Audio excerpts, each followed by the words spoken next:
بعض اوقات بہت سے ایسے اذکار ہیں، تسبیحات ہیں جن کے عوارض ہوتے ہیں۔ عوارض سمجھتے ہیں جیسے دوا کھا لیتے ہیں، ایک بیماری ٹھیک ہوتی ہے، کوئی اور بیماری لگ جائے اس سے، سائیڈ ایفیکٹس بھی کہا جاتا ہے انگلش میں، جیسے آپ کہتے ہیں عوارض عربی میں کہتے ہیں۔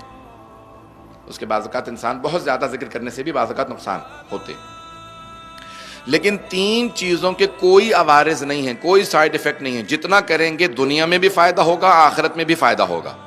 پہلا قرآن، دوسرا صلوات، تیسرا استغفار، ان کا کوئی بھی عوارض میں سے حصہ نہیں ہے، یہ سوائے فائدے کے اور کوئی نقصان نہیں پہنچاتے ہیں۔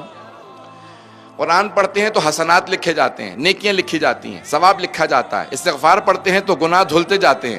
صلوات پڑھتے ہیں تو دونوں چیزیں ہوتی ہیں، گناہ بھی دھلتے ہیں، نیکیاں بھی لکھی جاتی ہیں۔ کسی حالت میں درود و صلوات رد نہیں ہے، کسی حالت میں بھی کوئی گنہگار بھی پڑھتا ہے تو رد نہیں ہوتی، کیونکہ یہ وہ عبادت ہے جس میں خود خالق شریک ہے۔ ان اللہ و ملائکتہ یصلون علی النبی، اللہ اور اس کے ملائکہ نبی پہ درود بھیجتے ہیں۔ یا ایھا الذین آمنوا، اے ایمان والو، صلوا علیہ وسلموا تسلیما۔ تو علماء کہتے ہیں چاہے گنہگار بھی صلوات پڑھے گا تو قبول ہوگی، کیونکہ اللہ اور ملائکہ اس میں شریک ہیں۔ تو اس لیے ہمیشہ جب بھی دعا مانگنے لگیں تو دعا سے پہلے بھی صلوات پڑھیں، دعا کے آخر میں بھی صلوات پڑھیں۔